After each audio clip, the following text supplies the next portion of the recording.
What in the world? This thing shouldn't even be working. Hello? What kind of music is that? It's ridiculous. The film offers nothing new, just repetitive shots of the killer and his disgusting chalky face popping into view, usually in the background, saying nothing and slowly, steadily stalking his victims. Wait a minute. What? Who is this? We got nothing but movies in which their only ambition was to litter the screen with dead teenagers. Right. There's no pattern to it. I also think that we've seen these tricks before. I mean, that's really what happens. The guy was scary once. Well, you see him another time, he's not so scary. Oh, I recognize you guys. You can't even enjoy movies in death. That's ridiculous. Let's talk about the black phone. So yeah, I think I'm going to go ahead and review it myself. These guys don't know what they're talking about. Let's talk about the black phone. Let's go.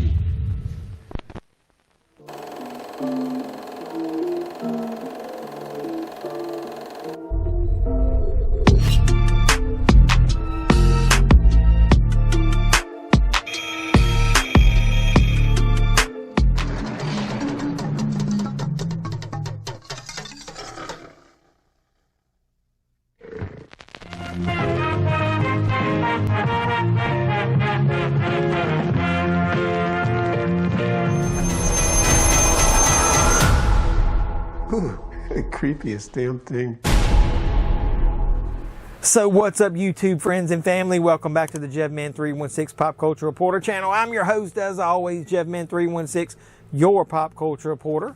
And welcome to what's going to be another movie review. If you've watched recently on the channel, I did a little short about a film that I just saw, The Black Phone. This is going to be my movie review of The Black Phone. So let's get into it. The Black Phone stars Mason Thames, Madeleine McGrawm, Jeremy Davies, and Ethan Hawke as the quote-unquote grabber. The film is directed by Scott Derrickson, and if you don't remember him, he also directed Sinister. The movie's based on a short story by Joe Hill. If you don't know who Joe Hill is, he's the son of Stephen King, the horror master. So if you follow this channel, like I said, you're going to know that I recently saw Black Phone. I posted a short little theater reaction video, and ever since then I've been really anxious to review the movie. I'm not going to spoil the movie too much, but I will say if you've seen the trailer or trailers, you're going to know a lot of the details that I'm getting ready to talk about. So I'll try to make this non-spoiler as much as possible. Now I'm going to go ahead and spoil my rating though. The Black Phone is on fire. I'm giving this an on fire rating. I think it might be my second favorite movie of the year behind, guess? Ty West X. Check out that review. So let's go ahead and dive into The Black Phone. The movie centers around a young boy named Finney and his sister Gwen.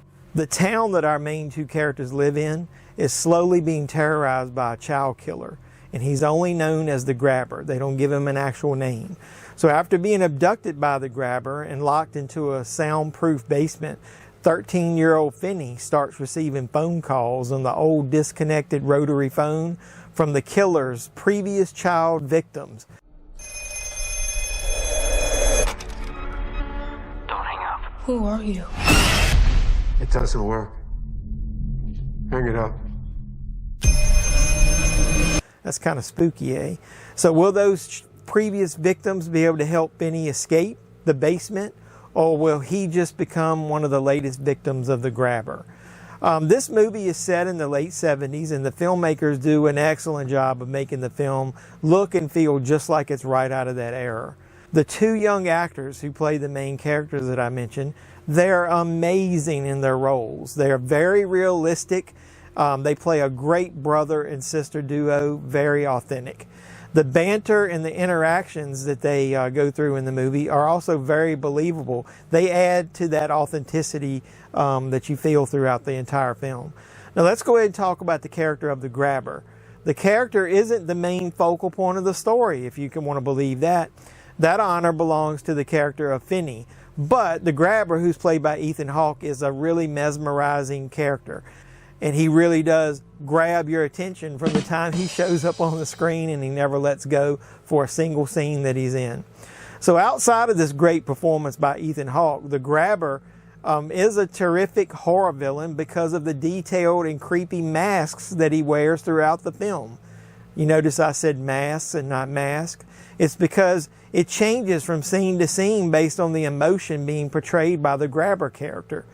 So that mask was created by special effects wizard Tom Savini. You might know him from like Friday the 13th and several older films. And that mask plays a pivotal role in the actual story. So Savini, if you don't know, he also created a creepy mask that I'll show you for the character in the WWE known as The Fiend. So this mask in this movie worn by the grabber can also be taken apart and worn just the top or the bottom pieces. So if the grabber chooses, he can display no emotion at all because he doesn't have a mouth on the mask, or the mask can be shown to be sad or happy or over the top with emotion. So I will say that this movie just isn't your typical paint by numbers horror thriller though. There's a lot of layers to dissect here, and I don't think I'm going to go too deep into them unless maybe I do a spoiler review later. But let's just say that this film deals with a lot of emotions and adult type themes such as death, parental abuse, mental and physical, bullying. There's even supernatural elements. And I don't just mean the dead kids that pick up the phone and talk to Finney. Won't go into that.